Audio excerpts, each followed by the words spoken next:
저한테는 한 시간이 참 소중하게 여겨집니다. 왜냐하면 저는 강의할 때 늘 이런 생각을 해요. 이 생에 마지막 뵙는다. 그런 생각을 해요. 그러니까 여러분하고 제가 따로 만날 기회가 없을 것이다.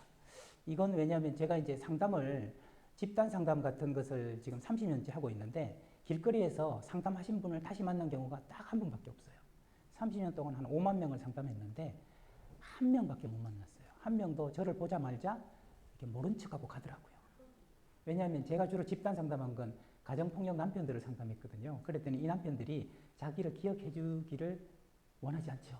그래서 택배하시는 분이 헬멧으로 저를 이렇게 벗어서 제가 인사하려고 그랬더니 얼른 쓰더니 가버리시더라고요. 그러고 보면 이런 초대를 받아서 가는 강의에서 뵙는 분들은 이 생에서 마지막 뵙는 분들이다. 그런 생각을 하면 저도 생명을 걸고 오늘 1시간 강의를 하는 것이고 여러분도 생명을 걸고 1시간 강의를 듣는 거다. 왜냐하면 생명이 시간으로 이루어져 있기 때문에. 그래서 이런 거 할 때마다 저는 이렇게 마음속으로 기도합니다. 제가 오늘 아는 척 하지 말게 해주시고 아는데도 모르는 척 하지 말게 해주시고 있는 그대로 말씀드릴 수 있도록 도와주셔서 하고 말씀을 드리는데요. 오늘 제목은 감정을 요리하다 감정식당인데 제가 오늘 강의를 생각하면서 가만히 저한테 자문자답을 해봤습니다. 우리가 평생 해야 될 일이 자문자답인 것 같아요. 스스로 묻고 스스로 나누는 것. 그러면서 이것이 교류가 원활할 때 다른 사람에게 타문타답이 가능한 것 같아요. 근데 우리는 다른 사람하고만 잘 지내는 걸 생각하지만 정작 나와 내가 잘 지내는 것에 대해서는 좀 소홀히 하는 것 같습니다. 그래서 저는 자문자답하는 것을 습관으로 여기고 지금까지 한 30년을 상담하면서 살아왔는데 제가 상담을 한 10년 하다가 결혼을 하게 됐습니다. 결혼을 하게 됐을 때 저한테 맹세한 게 있어요. 뭐냐 하면 내가 만약 아내와 얼굴을 부비키면서 싸우면 그날로 상담을 그만두겠다. 이렇게 저한테 약속을 했어요. 그리고 아이한테 화를 내면 상담을 그만두겠다. 이렇게 좀 모질게 비장하게 했는데 지금 20년 가까이 됐는데 아직 아내하고 큰 소리 내고 싸운 적이 한 번도 없습니다. 그래서 약속을 지켰어요. 그리고 아이에게 화를 낸 적이 한 번도 없습니다. 그래서 아이가 15살 됐을 때 중간평가를 받고 싶어서 승준아, 아빠가 엄마랑 살아오는 걸 네가 쭉 봤잖아. 그래서 아빠가 남편으로서 점수를 주면 몇 점 정도 줄 수 있을까? 그랬더니 100점. 그래서 왜 100점? 그랬더니 아빠가 잘못하는 적이 많은데 그때마다 엄마가 야단치면 반박하지 않고 맞다고 그런 뒤에 그 뒤에 아빠가 이러이러해서 그렇다고 설명을 친절하게 하는 모습이 보기 좋고 가장으로서 이끌어 나가는 모습이 보기 좋아서 100점을 줬다. 기분이 너무 좋아서 이번에 좀 어려운 걸 도전해 볼까 하고 아빠로서는 점수를 주면 몇 점을 주겠네 그랬더니 아빠로서는 101점. 와, 꿈인가 생신가 싶어서 왜 101점? 그랬더니 아빠는 나한테 화를 한 번도 낸 적이 없잖아. 그리고 나를 믿어주고 내 말을 다 할 수 있도록 끝까지 들어주고 아빠는 늘 내 말을 듣고 이렇게 말했잖아. 뭐라고 그랬더니 너 할 말 없어? 그래서 나는 아빠한테 할 말을 다 했어. 그랬더니 아빠한테 101점을 주고 싶어. 이러는 거예요. 초등학교 6학년 13살 때는 아빠 나 오늘 재워주고 자면 안 돼? 되지. 불을 끄고 누워서 800일을 했는데 아빠? 왜? 그랬더니 아빠 왜? 아빠? 왜? 아빠하고 부르면 행복해서. 그때 제가 눈물이 확 났어요. 나는 우리 아버지한테 이런 걸 느낀 적이 있는가? 이런 생각을 하니까 13년 동안 아이한테 열심히 살아온 게 다 보상받는 것 같아서 너무 행복하더라고요. 최근에는 그러더라고요. 아빠는 수학하고 과학을 잘 못했는데 너도 수학과학을 잘못하면 어떨까 걱정이 됐는데 네가 수학하고 과학을 좋아하니 이제 걱정이 없다. 너도 아빠처럼 나중에 아이를 낳으면 걱정되는 게 뭐가 있을까? 그랬더니 나도 아빠처럼 키울 수 있을까? 그래서 그때 또 이렇게 감동이 좀 됐어요. 그래서 저는 저에게 물어봤죠. 어떻게 이런 비현실적인 일이 가능하게 됐을까? 네, 우리 집에서. 그래서 아내는 지겹게 다음 세상에도 같이 살자고 또 이야기를 하는데 제가 그럽시다 이렇게 이야기를 했죠. 그래서 그 비결이 자문자답이라는 4글자에 있더라 해서 오늘 여러분들한테 제가 자문자답한 흔적을 보여드릴까 합니다. 그래도 될까요? 네. 네. 이것은 이제 손바닥보다 조금 더 큰 건데 아내를 2005년 4월 1일 날, 4월 11일 날 만났습니다. 근데 아내를 보는 순간 이렇게 자체 발광이 되더라고요. 뒤에 환희.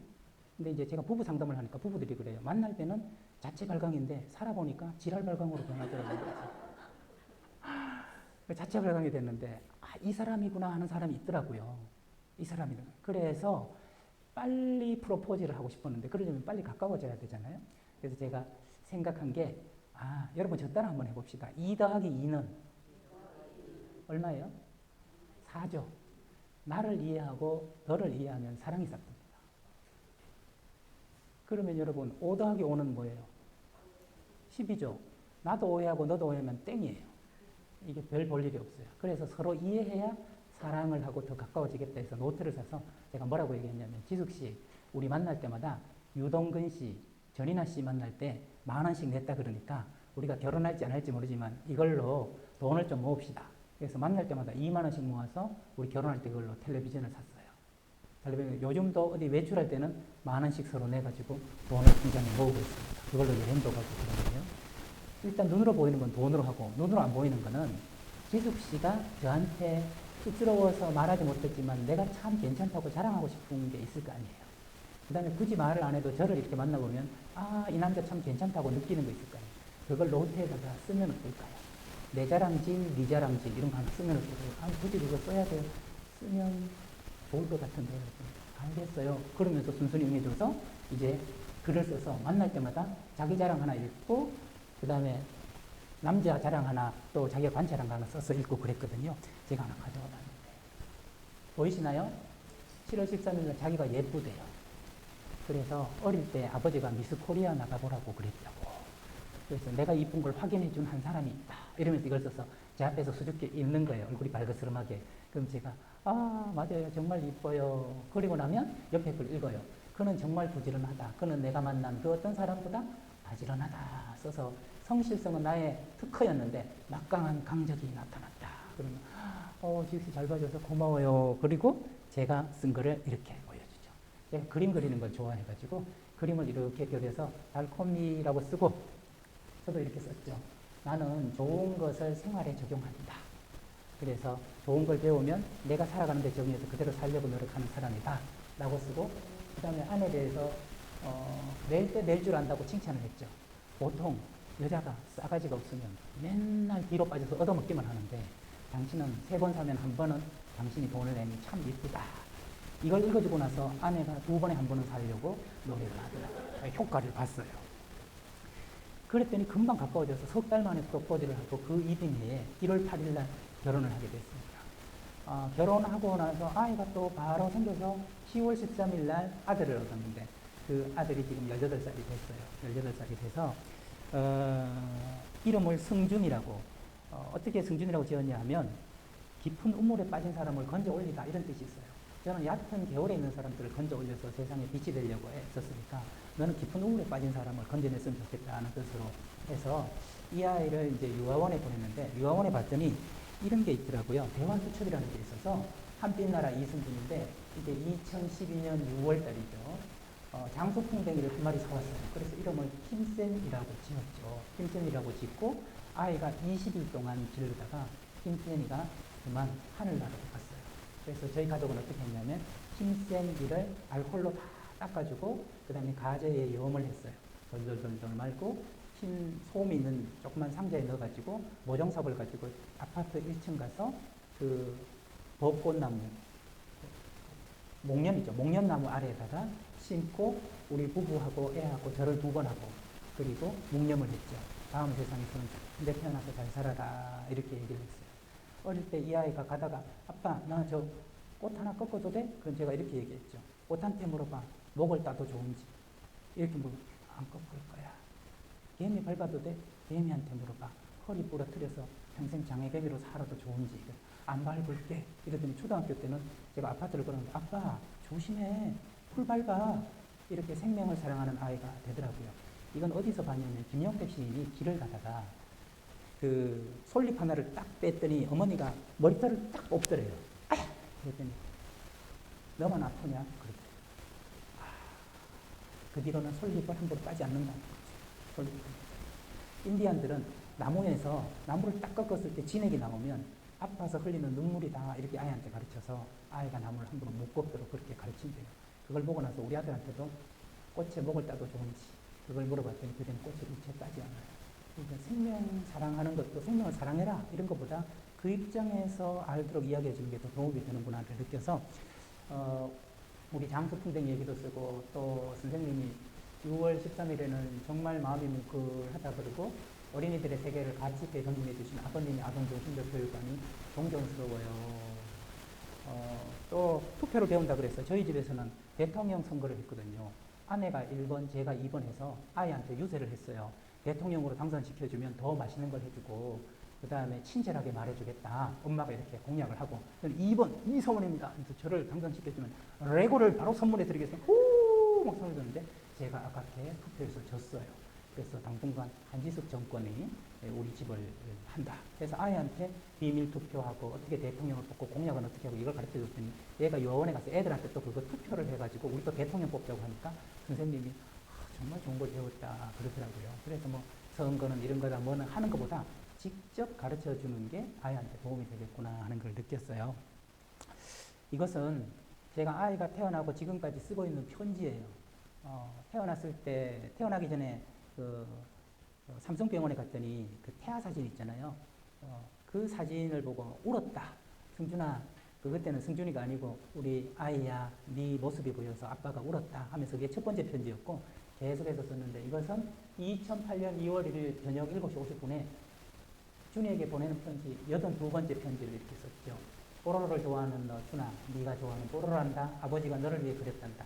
나도 자주 너랑 뽀로로랑 친구들 이야기를 TV로 보면서 저렇게 서로 생각해주고 즐겁게 놀면 저곳이 천국이 아닐까 하며 참 따뜻한 웃음으로 보고 있단다. 우리 사는 게 별거 있냐? 뽀로로와 친구들처럼 서로 아끼고 즐겁게 사는 거지. 우리 가족도 뽀로로 가족이니 늘 이리 살자. 이걸 제 방에 꽂아놨는데 어느 날 제 방에 이게 꽂혀있던 이 편지 쓴 게 없어졌어요. 어디 갔지? 그랬더니 갑자기 저한테 아들이 오더니 목을 껴안으면서 아빠 사랑해. 그런데 애가 여기가 얼룩얼룩해요. 중학교 2학년 때 아빠가 지금까지 쓴 걸 봤나 봐요. 저는 이런 생각이 들어요. 사랑한다면 증거를 남겨야 된다. 사랑한다면 증거를 보여줘. 아이들이 이렇게 얘기할 때가 있으니까 지금도 원래 2023년 10월 5일 날 154번째 편지를 썼거든요. 어제도 또 하나를 쓰고 이걸 아이가 언제까지 쓸 거냐면 제 손이 떨려서 글씨를 못 쓸 때까지 제가 죽을 때까지 아들한테 편지를 계속 쓰려고 그래요. 근데 아들은 저한테 편지를 안 써요. 그냥 톡으로 보내면 사랑해요 이렇게 4글자만 보내요. 응응만 안 보내고 사랑해요 보내는 게 얼마나 큰 거예요. 그죠? 그래서 아들한테 이렇게 편지를 쓰고 있고요. 이것은 기념일 노트라는 건데요. 어느 날 제가 생각을 해봤어요. 1년 중에 기념할 만한 날이 며칠이나 될까 생각했더니 5일이 안 되더라고요. 뭐 특별히 축하하고 기념할 만한. 그러면 360일은 내가 시시하게 사는 거네. 근데 그렇게 생각하는 날 신라면을 저 혼자 끓여 먹었는데 간이 너무 맞아요. 그래서 제가 노트에다가 이렇게 썼죠. 2013년에 신라면 기념일이라고 썼어요. 오늘 간이 유난히 잘 맞다. 신라면 기념일. 그러니까 기념일 쓸 게 너무 많은 거예요. 너무 많은 거예요. 선생님께 한번 여쭤볼게요. 선생님, 앞에 계신 선생님. 네, 마스크를 쓰셨으니까 우리 선생님께 한번 여쭤볼게요. 선생님은 오늘 눈 뜨고 지금까지 이 자리에 앉아 있으실 때까지 기념할 만한 조그마한 거라도 있으면 뭡니까? 수파 아저씨가 웃어주었다. 이것도 기념일이잖아요. 아니요, 제가 시리즈를 좀 좋아하는데요. 아, 그게 완성이 된 걸 보면 굉장히 기뻐요. 오늘 완성하셨나요? 네. 한번 보여주세요. 보여드릴 만한 작품은 못 되는데. 꼭 저러면서 대작을 내놓으시는 거예요. 아시죠? 예. 아, 와, 박수 한번 보내주세요. 와, 며칠이나 하루면 떠요. 저하고 동업하실래요? 아이구야, 하루에 뜨셨다는데 다시 한 박수 보내주세요. 대단하시죠? 이거는 작은 기념이 아니라 거대한 기념일이잖아요. 그래서 제가 기념일 노트를 여기 작은 데 보면 2013년부터 쓰기 시작해서 지금까지 쓰고 있으니까 한 11년째 쓰고 있거든요. 11년째 쓰고 있는데 우리 저를 이제 초대하신 담당 선생님이 만약에 기념일 노트를 계속 쓰다 보면 무엇을 느낄까요? 행복을 느끼는데요. 저는 이걸 느꼈어요. 범사에 감사하라. 그래서 어느 날 신부님께서 범사에 감사해야 됩니다. 그런데 눈물이 계속 나는 거예요. 왜냐하면 그게 무슨 뜻인지 이 노트를 쓰면서 의미를 알고 있거든요. 아인슈타인이 그랬어요. 세상에는 두 종류 사람이 있는데 한 사람은 모든 일을 기적이라고 생각하는 사람이 있고 또 한 사람은 어떤 일도 기적이 아니라고 생각하는 사람이 있대요. 그럼 모든 일을 기적이라고 생각하는 사람은 어떤 사람일까? 기대가 낮은 사람이에요. 기대가 낮으면 전부 기적 같아요. 우리 선생님이 뜨개질을 내놓을 때 기대가 높은 사람은 아이고 저렇게 둥실둥실한 거 아무나 뜨지 이러면서 우습게 생각하죠. 근데 선생님이 조그만한 거라도 내놓으면 대단하다고 생각하는데 엄청 큰 걸 내놓으니까 어메이징, 미러클, 기적이라고 생각하는 거죠. 여러분 저 따라 한번 해볼까요? 아, 와, 이야, 오, 예. 이게 전부 감탄어예요. 그래서 기적을 믿는 사람들은 감탄을 잘합니다. 제가 아들을 키우면서 안녕하세요. 아들을 키우면서 제일 많이 한 게 감탄이에요. 뭘 하면 이야, 초등학교 1학년 때 수학을 62점을 받았더라고. 우와, 그러더니 아빠 잘했지? 그러는 거예요. 그래서 아내가 가만히 있어요.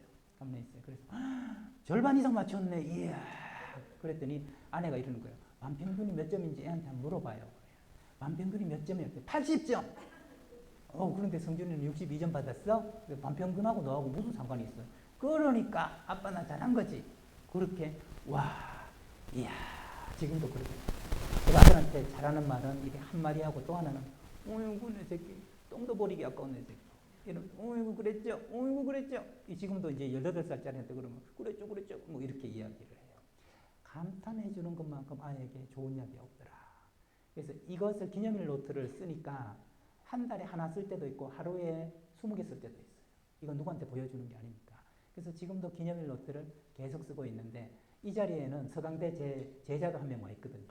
와 있는데 서강대 제자들 중에도 기념일 노트를 교수님처럼 쓰고 싶어요. 해서 쓰는 학생이 한 2명 정도 있어요. 여러분들도 한 분들도 계시면 좋겠다. 그래서 소개를 해드리고요. 이건 뭐냐면 저한테 이것도 밑에 보면 2014년 5월 3일 날 31번째 편지를 저한테 쓰고 있잖아요. 서원아 31번째 편지를 너에게 쓴다. 오늘까지 몸 관리를 잘하렴. 아직 약한 감기 기운이 남아있는 것 같거든. 하고 홍성남 신부님 괜찮아라는 책도 괜찮네. 특히 가치란 많은 시간 생각하고 걸림돌을 없애려 애쓰는 게 특징이란 말이 공감이 된다. 내일 이 이야기도 해주자. 그래. 내 가치가 많이 내일 3시간이 향해 있네. 좋아. 좋은 가치야. 하하 잘할 거야. 넌. 이렇게 하고 홍성남 신부님을 제가 찾아갔잖아요. 그래서 홍성남 신부님 저를 제자로 써주세요. 그래서 영성심리상담소에 1년 동안 상담 봉사도 하면서 신부님한테 책도 받고 사랑도 받고 그랬어요. 제가요 사람 인연 만드는 거는 책을 보거나 신문을 보다 좋잖아요. 그럼 신문사 전화하고 그 책 출판사 전화해서 그 사람 찾아가요. 찾아가가지고 그 사람한테 밥 먹자 그러고 차 사드리겠다 그러고. 그런데 지금까지요 거절한 사람을 한 명도 못 봤어요. 그래서 저도 제자들한테 찾아오라 그러는데 안 와요. 바쁘실 것 같아서. 그리고 제가 뭐라고 이러면서 안 오는 거 있죠. 근데 저는 이걸 알았어요. 유명한 사람들은 다 외로워요. 다들 많이 찾아갈 거다 생각하고 아무도 안 찾아가요. 그래서 엉뚱한 사람만 찾아오는 거 있죠. 교수님 제가 왔어요. 뭐 이런 사람은 찾아오고 정말 찾아왔으면 하는 사람은 안 찾아오더라고요. 그래서 제가 원하는 분이 있으면 항상 연락드리고 찾아가요. 그래서 홍성남 신부님과 찾아갔더니 저하고 띠동갑이에요. 그래서 신부님 강의하는 데도 요즘 가고 또 신부님하고 친하게 지내고 그런 인연이 이때 편지 쓰면서 책 본 게 딱 좋아서 찾아갔거든요. 그게 2013년이네요. 그리고 원래 5월 10일에는 제가 그 당나라 군대였거든요. 공복 혈당이 200 올라가고 이랬어요. 그래서 병원 입원해야 된다 그랬는데 제주살이 1년을 하면서 혈당을 많이 떨어뜨렸거든요. 코로나 시기라 제주살이가 가능하더라고요. 줌으로 수업을 하니까. 그러면서 혈당이 5월 10일 날 115로 떨어져서 너무 기뻐가지고 저한테 편지를 쓴 거죠. 편지를 쓰는데 저에게 쓰는 편지는 반드시 지키는 원칙이 있습니다. 그 원칙은 뭐냐면 절대 나쁜 말로 끝내지 않아요. 항상 따뜻하게 잘했어, 괜찮아, 용기를 내 이렇게 격려해주면서 끝을 내죠. 지금도 이 편지를 쓰고 있어요. 이거는요 2013년에 저한테는 되게 중요한 건데 이때 은행을 하나 만들었거든요. 우주은행. 우리 은행에는 돈을 저축해서 이자를 받는데 우주은행에는 덕을 저축해서 복을 받는 거예요. 그래서 우주은행은 이렇게 이름을 붙여서 덕지 덕을 지금 쌓고 덕을 지금 쌓고 소복 원하는 복이 온다. 그러면서 한 10몇 명이 모여가지고 한 달 동안 내가 나한테 덕을 쌓은 것 그리고 다른 사람한테 덕을 쌓은 것 그러면 막 발표를 하는 거예요. 한 달 동안 찬물에 설거지를 계속 아내를 위해서 했다. 어우 박수. 그럼 나도 해봐야 되겠다. 이게 선순환이 돼서 서로 영향을 주고 그때 같이 하던 교수님이 이러더라고요. 즐거운 부담이라는 게 있다는 걸 처음 알게 됐다. 다음 달에 가면 우주은행 가서 내가 나한테 덕을 쌓은 것 그 다음에 남한테 덕을 쌓은 걸 얘기해야 되는데 뭘 해서 나한테 덕을 쌓지? 그 생각을 한 달 동안 하느라고 이것저것 자기한테 잘하게 되더라는 거죠. 우리가 남한테는 잘하는데 자기한테는 참 모질게 하잖아요. 그죠? 모질게 해요. 그래서 우주은행을 여기는 가정법률상담소에서 캘린더를 다이어리를 받았는데 봤더니 12줄이에요. 그래서 위에 6줄에는 땡큐라고 썼어요. 다른 사람한테 받은 거 고맙다고 쓰고 아래는 굿이라고 써가지고 제가 다른 사람한테 잘해준 거 그걸 썼어요.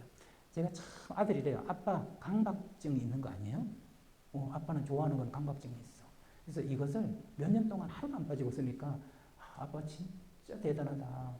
정말 쓸 수는 있지만 하루도 안 빠지고 쓸 수는 없거든. 나도 써봤는데 안 되거든. 근데 남이 보는 거는 그렇게 못해. 내가 나를 보는 거는 그렇게 할 수 있어. 그랬더니 또 그런 게 있구나. 그럼 내가 즐거워서 하는 거는 하루도 안 빠질 수 있는데 이걸 남 보여줘야지 하는 거는 자주 빠지게 돼. 그래서 즐거워서 하느냐 괴로워서 하느냐. 선생님한테 또 한 번 여쭤볼게요. 선생님 이 땡스 굿노트를 몇 년 동안 쓰면 아까는 범사에 감사하는 걸 기념일에서 배웠잖아요. 이걸 쓰면 뭘 느꼈을까요? 제가 자존감?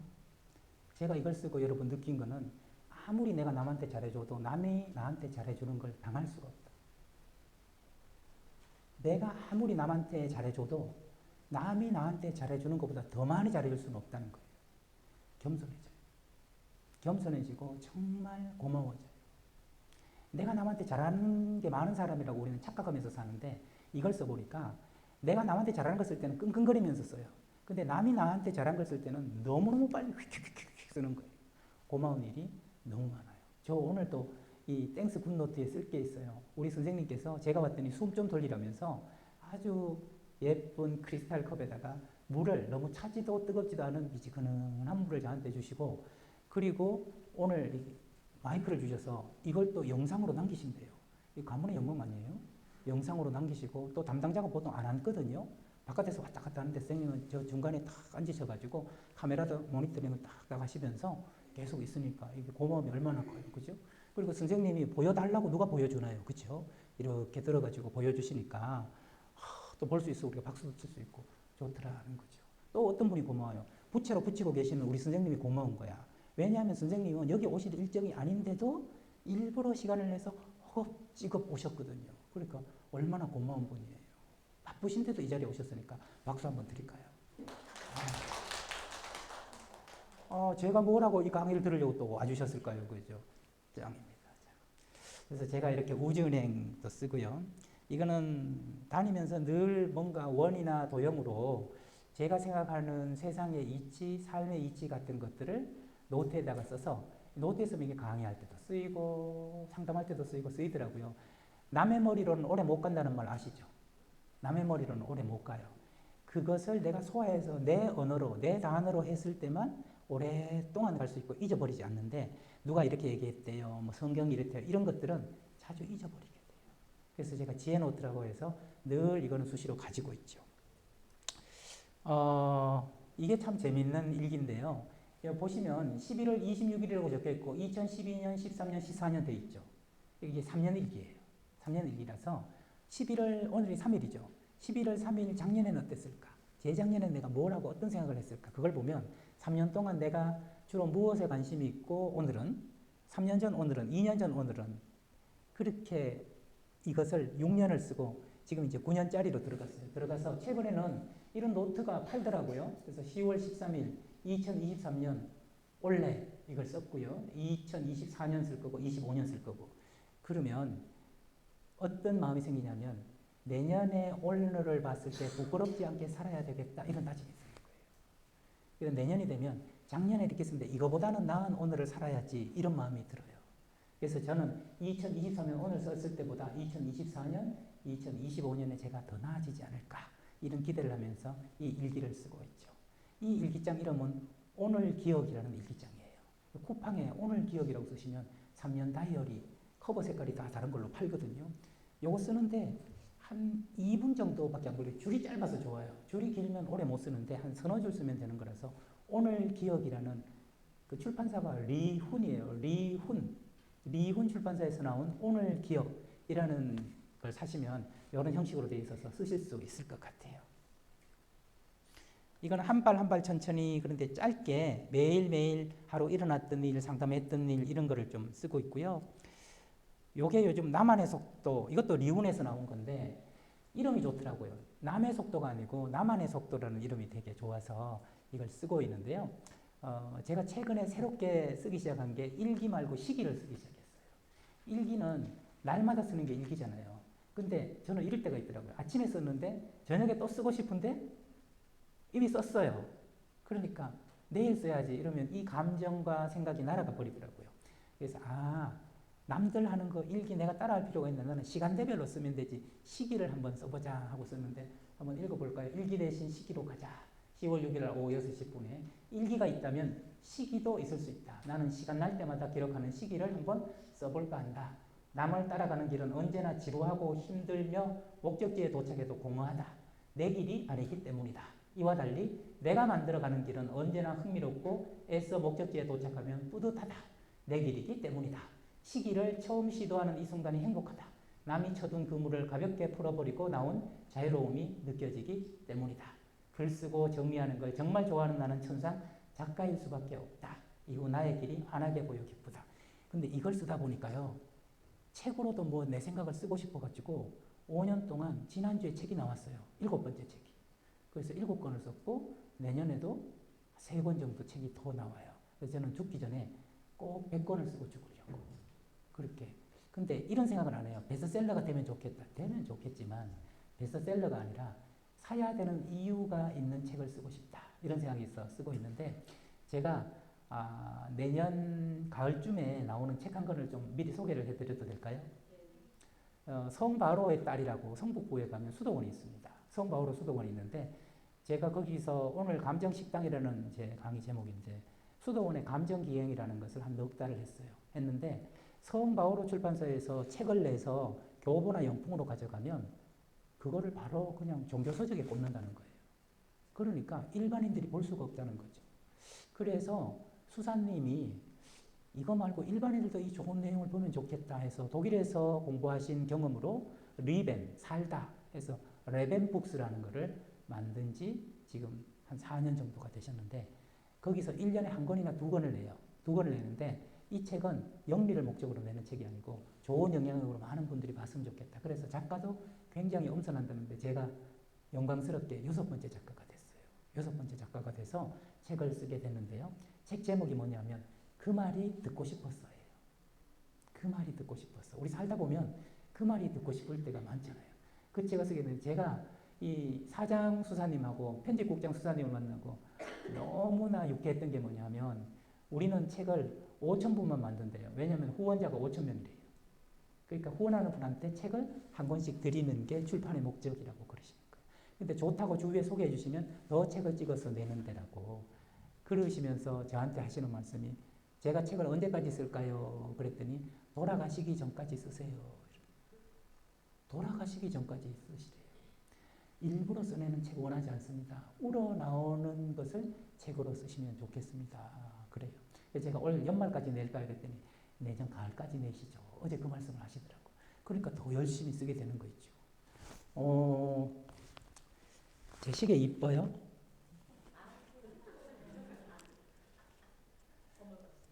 제가 샀어요.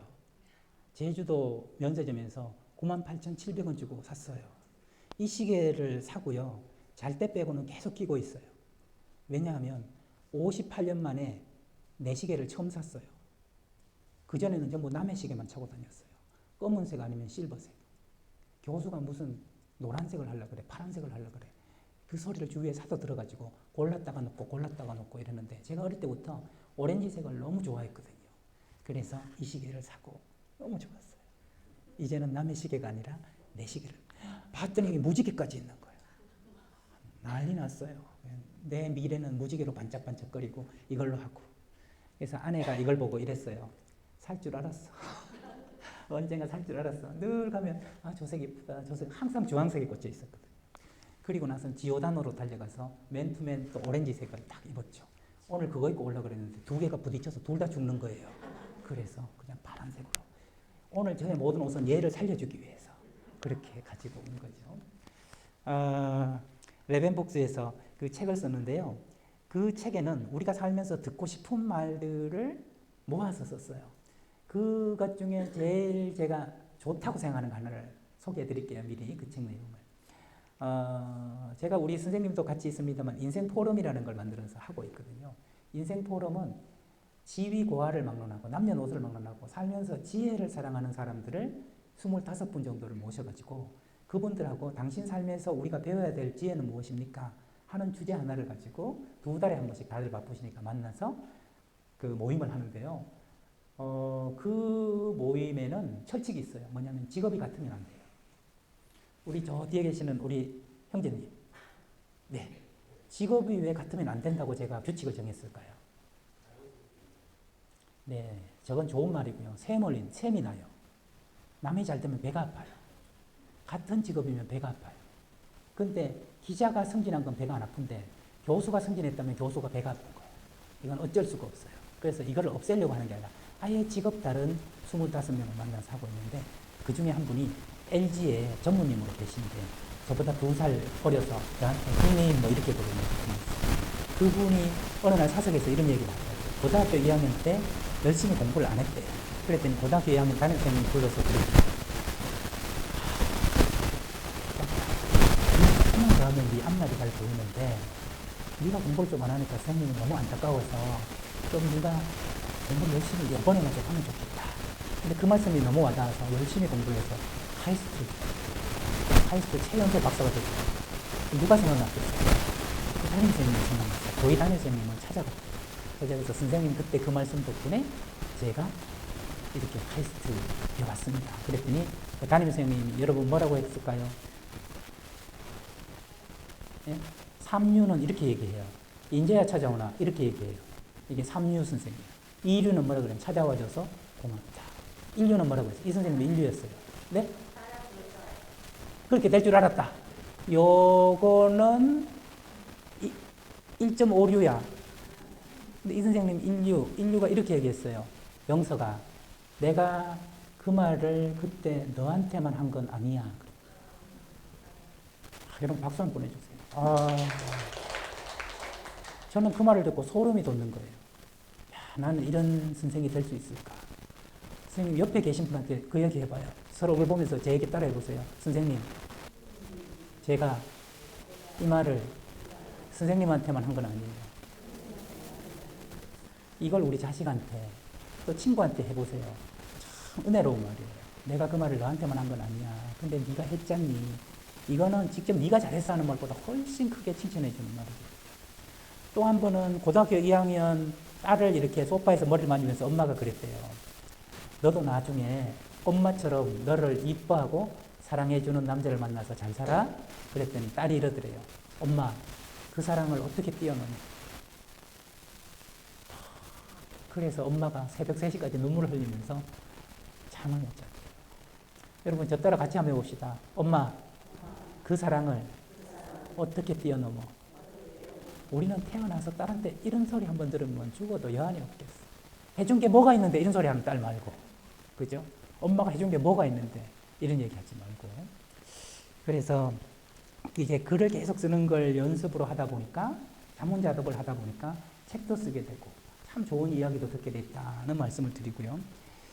또 이것은 이제 제가 그림을 끄적끄적 그리는 걸 좋아해요.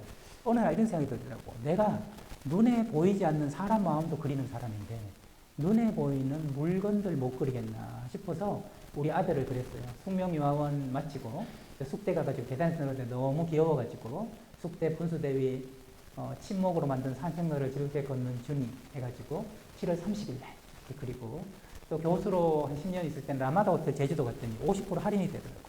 그래서 거기 자주 머물렀는데 거기서 바다를 바라보면서 돌하루방에 있는 분을 그렸어요. 그리고 천안에 강의를 갔을 때는 생이란 어디선가 누군가를 기다리는 일.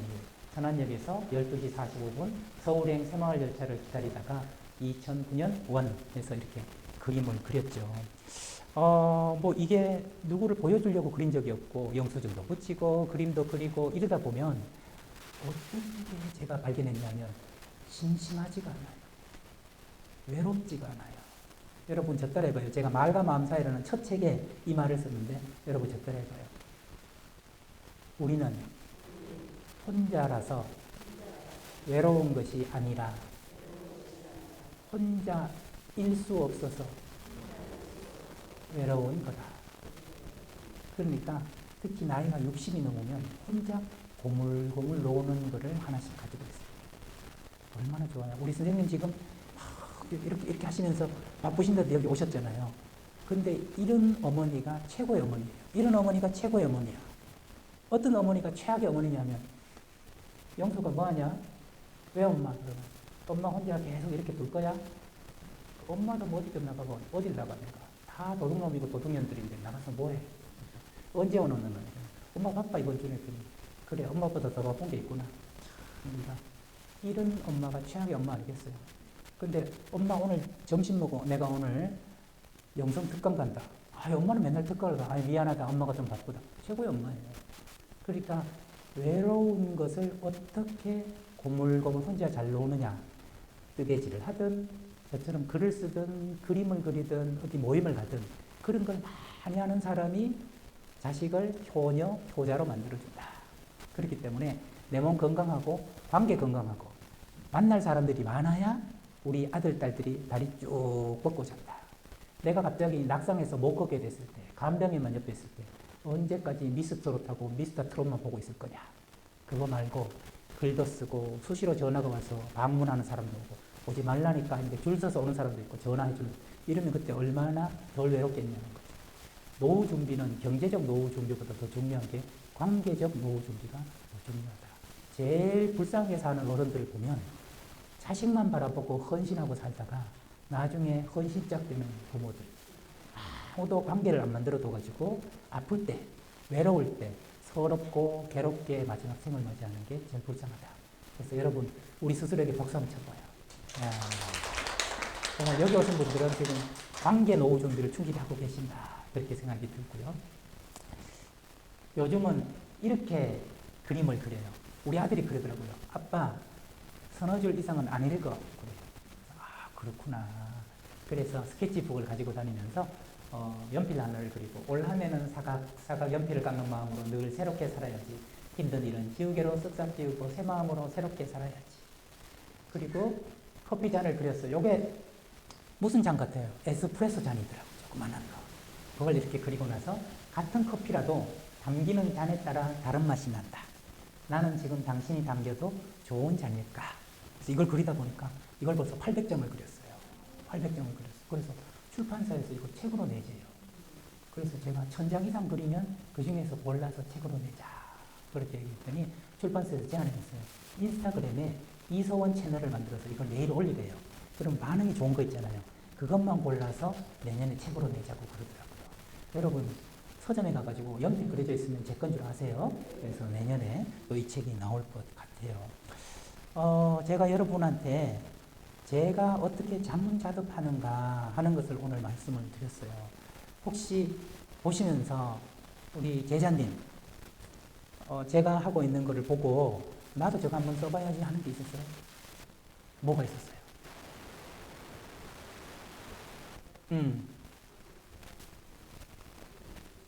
네. 그림 그리면서 이렇게 하는 거 당장 해보면 돼요. 그죠? 머릿속에 있으면 1년 지나도 안 해요. 근데 손 속에 있으면 하루 만에 할 수 있거든요. 못 그려도 되니까 하나 그려서 쓰는 게 좋겠다 하는 생각이 들어요. 우리 제자님이 대답을 해주니까, 야, 자꾸 시계를 이렇게 보여주고 싶은 거 있죠?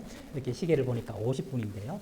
제가 서강대학교에서 수도자, 그러니까 수사님, 수녀님, 신부님, 성직자, 상담 가르치는 일을 신학대학원에서 하고 있어요. 근데 우리 선생님처럼 저렇게 가톨릭 상담이나 뭐 가톨릭 복지나 사회복지하는 석박사 학생들과 같이 수업을 오는데, 제 수업은요, 3가지가 없어요. 첫째요, 시험이 없어요. 시험이 없어요. 둘째로 교재가 없어요. 셋째로 발표가 없어요. 맞죠? 예. 그리고 성적은 모두 A를 줘요. 그래서 제가 서강대학교에서 인기 5위 안에 들어가요. 왜냐하면 듣기만 하면은 A예요. 제가 B는 누굴 주냐면, 우리 집에 불 지르면 B 준다고 했어요. 아직 불 지른 사람이 없어요. 그러면 수업을 어떻게 하느냐 하면, 매시간 묻고 답하는 걸로 해요. 진도를 안 나가기 때문에. 발표도 없으니까. 무슨 얘기를 해도 100점이에요. 무슨 얘기를 해도 100점이에요. 무슨 얘기를 해도 박수를 쳐줘요. 근데 기말고사는 어떻게 되냐면 네가 문제를 내고 네가 답을 쓰라. 이게 수사님이 문제를 내고 수사님이 답을 쓰세요. 이게 기말보고서예요. 그랬더니 어떤 수사님은 이서원 교수의 수업은 다른 수업과 어떻게 다른가? 그래서 읽지도 않고 100점을 줬죠. 아, 이거 얼마나 좋은 문제예요. 그죠? 근데 지금 그 신부님이 내신 걸로 아는데 그 수사님 한 분이 이런 문제를 냈어요. 나는 에스프레소보다 나은가? 이게 뭔 말이지? 하고 봤더니 나는 커피를 좋아한다. 특히 에스프레소라는 녀석을 무척 좋아한다. 이 녀석이 재밌다. 자기의 고유한 커피 향을 잃지 않으면서 알코올과 섞으면 카페인이 되고 우유와 섞으면 카페오레가 되고 물과 섞으면 아메리카노가 된다. 성경 말씀 중에 모든 이에게 모든 것이 되라는 말씀이 있는데 에스프레소는 자기의 고유함을 지키면서도 모든 것이 되더라. 나는 에스프레소를 보면서 생각한다. 나는 수도자로서 배운 사람, 못 배운 사람, 살이 찔 사람, 마른 사람, 지방 사람, 서울 사람, 학력이 높은 사람, 낮은 사람 모두 나에게 왔을 때 그 사람들에게 맞는 향을 내고 있는가. 나는 오늘도 에스프레소를 보며 부끄러워진다. 나는 에스프레소보다 나은가. 그래서 제가 200점 줬어요. 점수로는 100점 나갔지만 지금까지 최고의 점. 수사님들, 신부님들이 기가 막힌 말씀이에요. 그래서 강의할 때마다 느끼죠. 아, 내가 포크레인 앞에서 삽질하고 있구나. 정말 사람의 깊이는 나이로 할 수가 없고 얼마나 깊이 사색하느냐가 그 지혜를 얘기해줍니다. 오창호 신부님이 한 1년 전에 제 수업을 들었는데 그런 말씀을 하시더라고요. 호수가 산을 비추는 것은 깊어서가 아니라 맑아서입니다. 이렇게 말씀해 주셨어요. 그런 비유의 말씀이 어쩜 그렇게 지혜로울까요? 그래서 내가 깊이가 아니라 맑게 다른 사람을 반영해주는 호수 같은 존재가 돼야 되겠다. 이런 생각이 들고 어려울 때면 김수환 추기경님이 해주셨던 말씀 장마도 끝이 있다. 그 얘기를 늘 올리고 하죠. 여러분하고 이 생의 마지막 여행을 이제 마무리할까 해요. 오늘 제가 솔직하게 없는 척도 안 하고 있는 척도 안 하고 제가 글 쓰면서 습관으로 해서 살아온 삶, 또 그 삶 속에서 저를 바라보고 또 아내를 바라보고 자녀를 바라보며 살았다는 것, 그게 확대돼서 또 여러분들도 바라보게 됐다는 것, 그 말씀 드리면서 감정식당이 몇 거 있나 이렇게 나를 늘 말갛게 들여다보고 다른 사람도 나를 들여다보듯이 그렇게 들여다보면서 교배하면서 사는 거지. 지난 학기에 MBC 기자가 제 수업을 들었는데 그 기자분한테 물었어요. 한 20년 가까이 기자 생활하니까 인간이란 어떤 존재인 것 같아요? 라고 물었더니 갑자기 물으시니까 당황스러운데 제가 많은 사람들을 만나보니까 인간이란 존재는 외롭고 나약한 존재다. 그 말이 너무 심쿵해서 그러냐? 그럼 인간이 어떻게 살아가면 좋겠냐? 이랬더니 더 외롭고 더 나약한 사람과 교류하면서 살면 된다. 그래서 정말 좋은 걸 배웠습니다. 그런데요, 지금 생각해보면 더 외롭고 더 나약한 사람이 남이 아니라 아주 자주 나예요. 내가 이럴 때는 약하고 외롭지만 어떨 때는 더 약하고 더 나약하거든요. 그럴 때 우리가 믿는 이 영성 안에서 우리가 대화하면서 나를 더 맑게 비추는 일, 그게 우리가 해야 될 일이 아닐까 이 말씀을 드리면서 저는 아쉽지만 다음 생에 또 뵙겠습니다. 고맙습니다.